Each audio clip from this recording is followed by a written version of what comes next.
Mwongeye kwirwa mwese abateze amatwi aho muherereye mu bice bitandukanye. Reka dushimire Imana kubw'urukundo rwayo n'uburinzi yaturinze, izina ry'Imana rihabwe icyubahiro.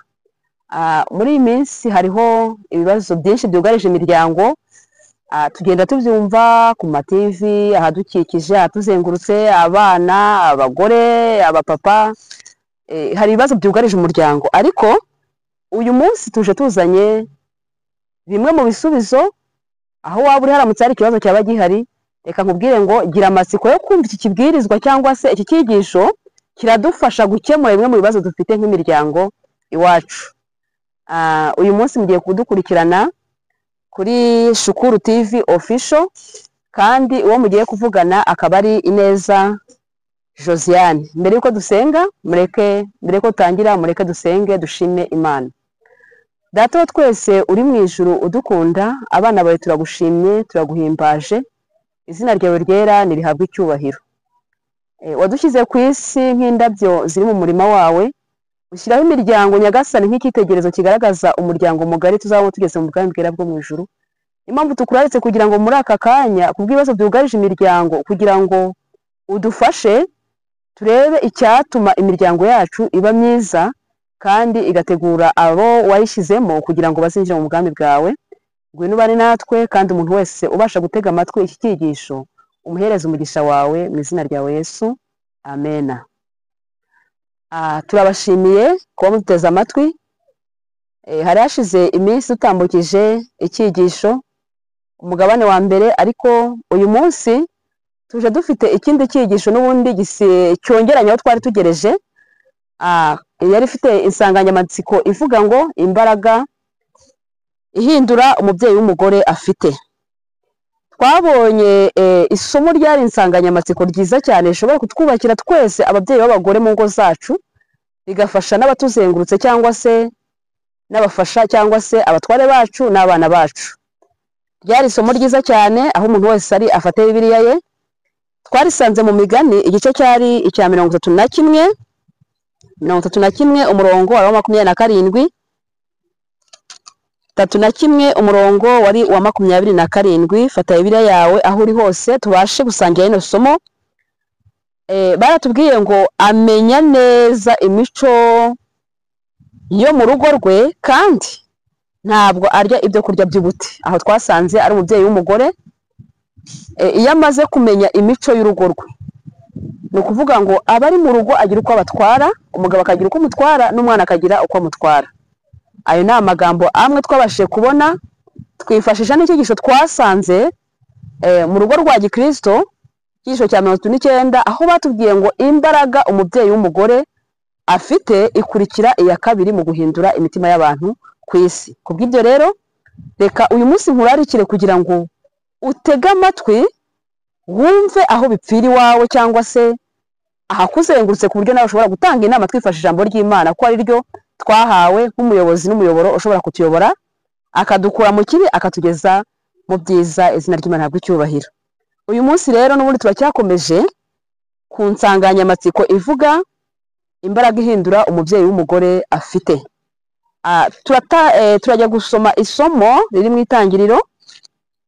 Mu Itangiriro umuntu wese nafate Bibiliya ye, igice ni cya 27, aho turi busange igitekerezo cyangwa se inkuru y'ibyabaye.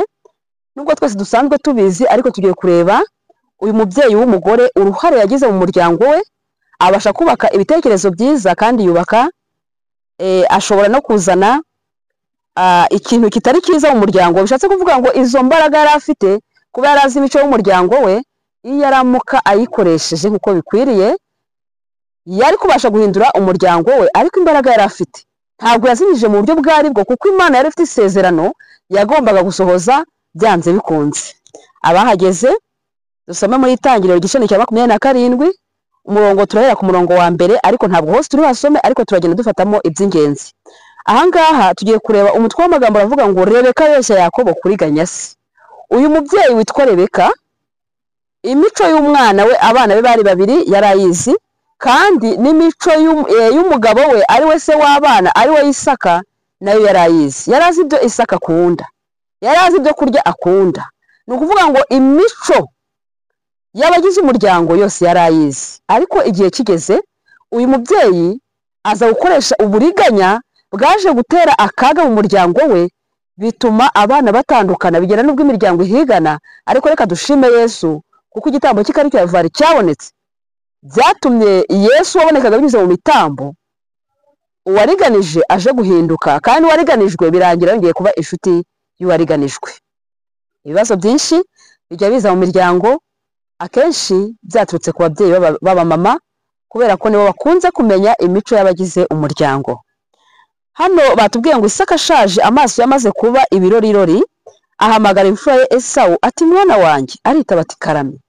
Mwibuke ko aba bana bajya kuvuka bari babiri, bavuka ari impanga, ariko uwagombaga kuba imfura agafata umurage niwe isezerano ryavuga ko ari we uzaba umugaragu wa murumuna we. Aramubwira ati dore ndi umusaza, sinzi igihe nzapfira, none ndakwinginze enda ibyo uhigisha ikirimba cyawe n'umuheto wawe, ujye mu ishyamba umpigire w'umuhigo, untekere inyama ziryoshye nk'izo nkunda, uzinzanire nzirye, mbone kuguhesha umugisha.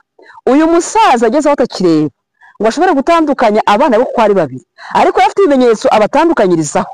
Agakora kuri Yakobo akavuga ati uyu ni Yakobo, yakora kuri Esawu akavuga ati uyu ni Esawu. Kubera ko ibyarangaga Esawu atubwira ngo biritubwira ngo ukomeje gusoma ngo umubiri we yari sacyoye, umubiri we yo isi yawukoragaho, yahitaga yumva ubwoya bwe, kubera ko amaso atakireba neza, agamenya umwana akozeho uwo ari we. Ariko umusaza akivuga aya magambo, rero akarumviriza, ari we nyina w'abo bahungu b'impanga. Akimara kumviriza, nawe yakundaga umwana we witwa Yakobo. Papa yakundaga Esawu, mama agakunda Yakobo. Maze Rebeka amaze kumviriza ibyose abwiye umwana we akunda Esawu, arahaguruka arirukanka. Kandi uyu nguyu Rebeka yari azi icyo Imana yavuze kuri ibi bivuka ry'aba bana. Imana yabwiye ko umutoya umukuru azaba umugaragu w'umutoya. Bishatse kuvuga iki? Ibyo kuri Rebeka yarabyumvirije, yarakomeje ahita yirukanka. Ku murongo wa 5 aratubwira ati Rebeka yumvise akabwira umwana we Esawu. Esawu ajya mu ishyamba guhiga ngo ahigire se umuhigo. Rebeka abwira Yakobo, ni ukuvuga ngo ababyeyi barimo imparakubiri. Uyu mubyeyi w'umugore yabyaye abana mu nda ye, ariko asa nk'uwaje kugira uwo akunda cyane amwimariramo. Yakundaga Esawu, Yakobo nawe agakurikiza isezerano Imana yari yaratanze yuko umwana w'imfura niwe wagombaga kugabana ibyase, akaba ari we uba umuzungura cyangwa se umusimbura, agahabwa umurage. Ariko Rebeka we aravuga ati umwana wanjye, nkurikije icyo nabwiwe nkimubyara nkimutwita, nicyo gishobora gutuma ngenda kubwira Yakobo.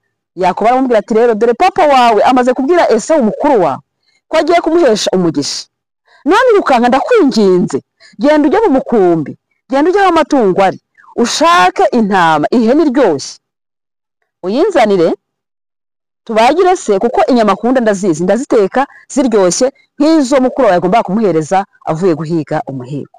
Mbese umubyeyi w'umugore imico y'abana be arayizi, cyangwa se y'umuryango we. Ni ukuvuga ngo azi imico ya se w'abana, azi imico y'aba bana. Ariko Yakobo ntabwo muri kamere ye kubeshya ntabwo byari bimworoheye, ku buryo igihe cyarageze abwira mama ati mama, icyo umbwira mama data yamvumbura, yaza kumenya ko namubeshye ngahabwa umuvumo, byaza kugenda bite? Nuko mama we aramubwira ati mwana wanjye, umuvumo isura ari buguhereze uzajye kuri njyewe. Iyo ni ndahiro yarahiye. Kandi mwibuke ko ngo amagambo yose tuvuga marayika agenza gute? Arayandika. Hano ku murongo wa 6 Rebeka abwira Yakobo, Rebeka abwira Yakobo umwana we ati numvise se abwira Esawu mwene so ati migurira umuhigo, untekere inyama ziryoshye, nzige nguheshe umugisha mu maso y'Uwiteka ntarapfa. Nuko none mwana wanjye, wumvira ibyo ngiye kugutegeka. Uwo ni mama w'umwana uri guca inyuma umugabo we, uvuga ati mwana wanjye, nuko rero mwana wanjye, wumvira ibyo ngiye kugutegeka, jya mu mukumbi unzanira abana b'ihene beza babiri, nanjye ndabatekera so baba inyama ziryoshye zimeze nk'iso akunda. Mwibuke isomo riri mu Migani batubwiye ngo amenye imico y'abo urugo rwe. aravuze ngo nanjye ndaziteka zimere neza zibe ziryoshye zimere nk'izo iso akunda, nawe uzishyire so azirye aguhesha umugisha atarapfa. Yakobo asubiza Rebeka nyina ati dore Esawu mukuru wanjye ni cyoya, ngewe umubiri wanjye ni umurembe. Ahari data yankorakora akamenya ko ndi umuriganya nkizanira umuvumo mu cyimbo cy'umugisha. Ahangaha byari bigeze aho bikomereye Yakobo mu by'ukuri yagombaga guhabwa umugisha kubera ko ryari isezerano, ariko uburyo mama we yashatse kuvugishamo cyangwa se yashatse kumuheshamo ntabwo aribwo buryo Imana yari yateganije. Ibyo ngibyo rero biratwigisha iki muri iyi minsi ya none? Ibyo ngibyo iyo bigeze mu miryango turimo, hakabaho gufata icyemezo kinyuranije n'icy'umubyeyi umwe mu bagize umuryango ashaka, niho ujya kumva hakaba havuyemo kwicana, hakaba havuyemo kwangana, ndetse byaba ngombwa imiryango igatandukana kandi ari amaraso amwe bahuje ababyeyi. Mbese umuryango Yakobo na Esawu ntibahise batandukana guhera ubwo ngubwo. Ni ukuvuga ngo Yakobo na Esawu baratandukanye kubera imico y'umubyeyi, imbaraga y'umubyeyi w'umugore. Umubyeyi w'umugore Rebeka yakomeje guhatana amugira ati ndakwinginze mbabarira urugende, uko byagenda kose umuvumo wari uzaba uwawe uzaba uwanjye. Umurongo wa 13 nyina aramubwira ati mwana wanjye umuvumo wawe aba ari njye ubaho. Mbega kaga, mbega agahinda kwemera kwisabira umuvumo. Ibyo ngibyo bishenya imiryango mu ngo yacu, mu mago yacu, bishenya imiryango ahatuzengurutse. Nyamara umugambi w'Imana yo bategereza bagatuza, kubera ko Imana y'ubwayo yatanze isezerano yuko umuto yagombaga gutegeka umukuru, byange bitinde bitebuke. Ni ukuvuga ngo Yakobo yagombaga guhabwa umugisha binyuze mu nzira Imana yateganije. Rimwe na rimwe dushatse kwirwanira mu miryango, dushatse kwirwanira muri iyi mibereho, niho usanga havuye inzangano bikava mu miryango bikajya no kwa dukikije, kugeza ubwo umuturanyi ashobora kwica undi muturanyi mugenzi we bitewe no kutagendera muri gahunda y'Imana yateganije. Mungu wacu seho bimeze biti? Umugabo n'umugore bashobora kubyara abana bakumvikana rwose, ariko igihe cyagera iyo bigeze ku cyo bita umutungo. Ni ukuvuga ngo imitungo muri iyi minsi turimo ibaye inzitizi n'imbogamizi ku badukikije no ku batuzengurutse, ndetse natwe ubwacu wacu mu miryango. Niba Yesu adahari, tutaragize ijambo ry'Imana nyambere ngo dukomeze gukurikirana isezerano Imana yatubwiye tegereze rizasohore, bizanya akaga muri iyi si ya none, bizanya akaga ku miryango, bizanya akaga bikava mu miryango bikagera no mu itorero. Ariko reka dushimire Imana ko nubwo ibyo byose byabaye, Imana yatanze umwana wayo kugira ngo hari n'imiryango y'abagize akaga nk'iyo ngiyo ibashe kumva ko igitambo cya Kristo cyabonetse, kuko igihe cyarageze Yakobo abashe guhunga umuryango akabasha kujya kure. Mama we agapfa yongeye kubona ku mwana we nk'uko yari yavuze ati umuvumo wari uzaye kujyaho uzaye kuri ngewe. Kugira ngo mbese umuvumo ntiwahise utangira ubwo ngubwo. Ni ukuvuga ngo Esawu avuye guhiga aza yihuta, azanye ibyo kurya, aje gutekera papa we ngo amuheshe umugisha. Ariko hageze abikora vuba vuba, ateka ibyo kurya, apfukama imbere ya Esawu aramubwira ati data ibyo wantumye ndabizanye kugira ngo umpeshe umugisha. Mbese mugira ngo umugisha wari ugihari? Umugisha wose wari watanze gwe wari warangiye. Ariko dusubiye inyuma ho gatoya, mwibuke ko Esawu mu gutanga umugisha we yawutanze asa nk'uwikinira. Igihe yavaga guhiga akaza agasanga murumuna we Yakobo wakundaga kuba hafi y'ababyeyi, wakundaga kuba mu rugo, niwe watekaga buriya. Ni ukuvuga ngo aza ashonje afite inzara, maze agiye kubona ngo abona atetse ibyo kurya biryoshye. Aramubwira ati ese ko ngiye kwipfira kandi akaba mfite inzara, ese ntiwashobora kumpa ku byo kurya? Yakobo aramubwira ati kubiguhereza icyatuma ngo ku byo kurya ni uko wampa ubutware bwawe nanjye nkaguha isahane y'ibyo kurya. Muri iyi minsi ya none abantu kubwo indamu cyangwa se gushaka ibinezeza by'iyi si, umugisha twe tuzabona tugeze mu bwami bwo mu ijuru, abantu bawuguranye isahane y'ibishyimbo, isahane y'ibyo kurya. Ariko bwoko bw'Imana vuba bidatinze ugiye kubona ko gakiza wakerensheje, igihe cyawe wataye mu bidafite umumaro, ushaka kugenda mu nzira zawe. Imana ikubwira ngo rindira isezerano, utegereze ujye ibyo kurya bihiriye igihe bigeze ku gihe cyabyo, imigisha yawe ubashe kwifata mu mikono yawe, nta wundi muyisangira. Abantu bagiye kuzabona ko bibeshye. Reka dukomeze igitekerezo cyacu. Umurongo wa 14, aragenda arazizana aziha nyina, nyina ateka inyama ziryoshye nk'izo se akunda. Nababwiye ngo umutwe w'insanganyamatsiko yacu yavuga ngo imbaraga ihindura umubyeyi w'umugore afite.